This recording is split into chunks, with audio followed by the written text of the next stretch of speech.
सदैव सूत्रधार और सदैव तुमको भगवान का पता बताने वाला गुरु का मतलब क्या है?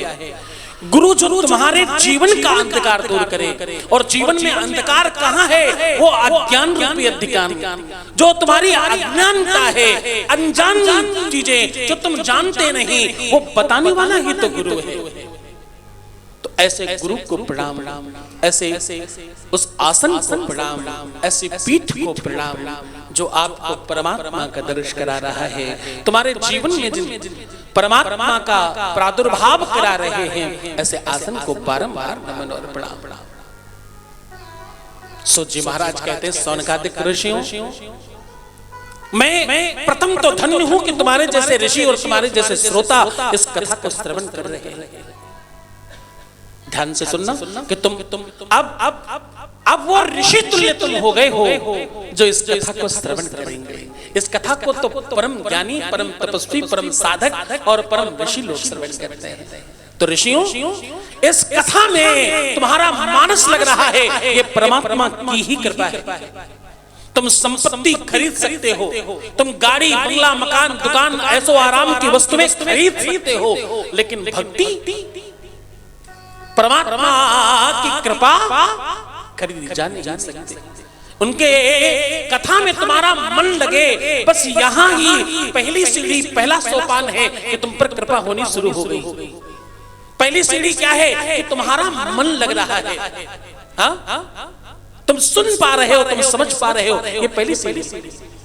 सो जी महाराज कहते हैं, सौनकादिक ऋषियों, तुम परम तपस्वियों को मैं कथा श्रवण करा के धन्य। और ऋषियों, तुम जो प्रश्न कर रहे हो, तुम्हारे प्रश्नों का जवाब ये है, एक ही शब्द में शिव महापुराण का श्रवण करो। शिव महापुराण का श्रवण करो और सब ठीक हो जाएगा। तो एक संत खड़ा हुआ और उसने कहा, भगवान शिव महापुराण सुनाइए। तो सूत जी ने कहा, सुनो, मैं तुम्हें शिव महापुराण सुनाने जा रहा हूं। उन्होंने कहा, बोले हिंसा असत्य मद मोह लोभ अरे काम क्रोध का त्याग करे। हिंसा असत्य मद मोह लोभ और काम क्रोध का त्याग करो। और काम क्रोध का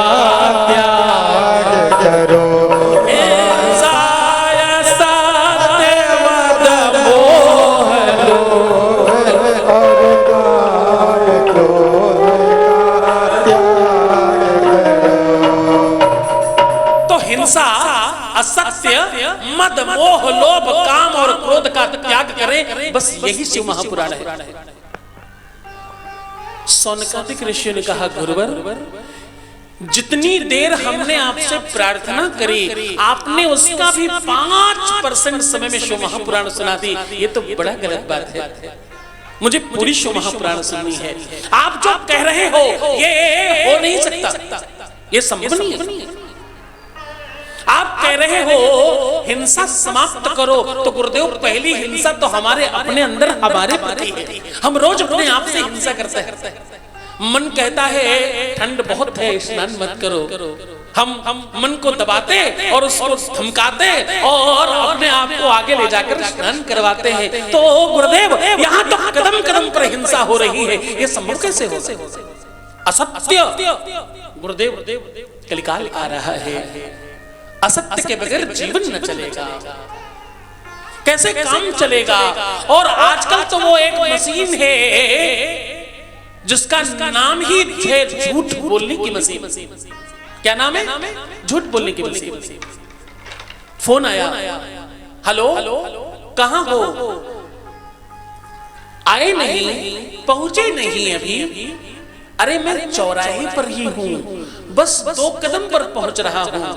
कौन से चौराहे पर? उसी चौराहे पर तो मैं भी खड़ा हूँ। अरे नहीं, उसके पहले वाले चौराहे पर हूँ।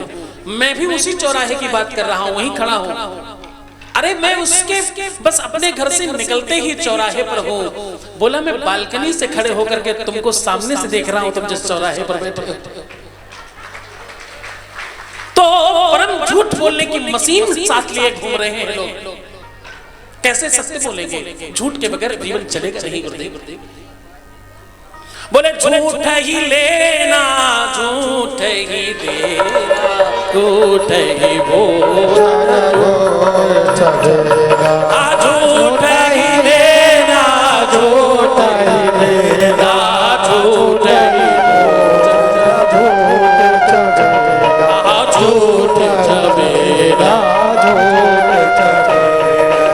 झूठ ही खाना, झूठ ही पीना, झूठ ही लेना और झूठ ही देना।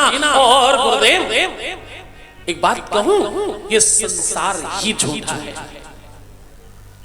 सब झूठ है। कल जो बच्चा था आज वो जवान हो गया, उसका बच्चा होना झूठ है।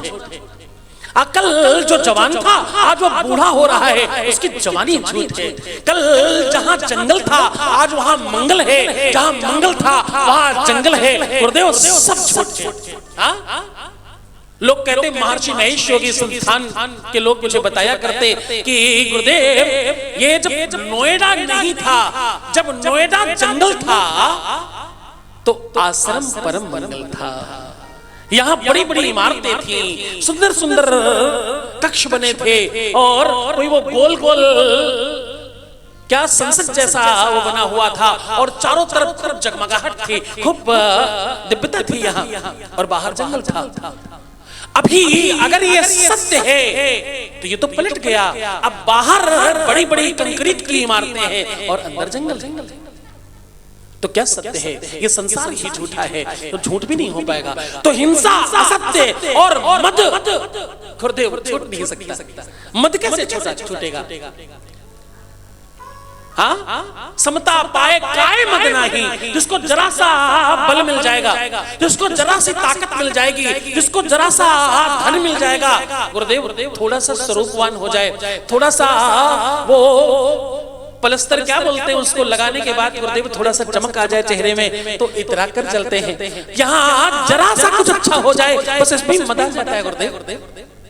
और सत्य मानो, लोग तो यहाँ अपनी गरीबी पर भी मदान है। मैं गरीब हूं तो क्या हुआ, कोई बात नहीं, मैं जैसा हूं वैसा ठीक हूं। तो गुरुदेव मत जा नहीं सकता। और मोह, गुरुदेव ये तो किसी सूरत में नहीं जा सकता। मोह तो हमारे जड़ों में है गुरुदेव। पूज्यपाद शंकराचार्य जी लिखते हैं, वो कहते नाराधितास विदना विदधोपचारी कुमरुक्ष नरबरि निकटम जो भी और शामे तवे विदकिंचन मय्यनाथे दस्य कृपा बचतुबम परम तवैव। और वो कहते हैं आपस मग्नः स्मरणं तदीयं करोमि दुर्गे करुणार्णवेसी। अगर तुम करुणा निधान हो तो करुणा करना, कृपा करना। मोह तो हम भगवान के प्रति भी बांध देते कि तुम मुझे अगर अपना बेटा मानती हो तो मुझ पर कृपा करवा। तो मोह भी छूट सकता नहीं है। हिंसा, असत्य, मद, मोह, लोभ और काम, क्रोध, गुरुदेव वही काम है जिसने महादेव को भी क्षण भर के लिए व्याकुल कर दिया था। गुरुदेव छूट नहीं सकता। और काम की कृपा से संसार चलता है गुरुदेव, कैसे छूटे? और क्रोध तो किसी सूरत में समाप्त नहीं हो सकता। इसलिए गुरुदेव ये हो नहीं सके, आप कृपा करो। मुझे संपूर्ण शिव महापुराण सुनाओ गुरुदेव, जिससे जीवन सिद्ध हो जाएगा और जीवन में सब प्राप्त होगा। तो सूत जी महाराज कहते हैं सौनकादिक ऋषियों, शिव महापुराण तो कल से सुनाई जाएगी। आज शिव महापुराण को कौन सुनता है, क्यों सुना जाता है और शिव पुराण से सुनने से होता क्या है, आज हमने ये आपको बताया। क्या बताया? शिव महापुराण क्यों सुनते हैं? ताकि पाप समाप्त हो।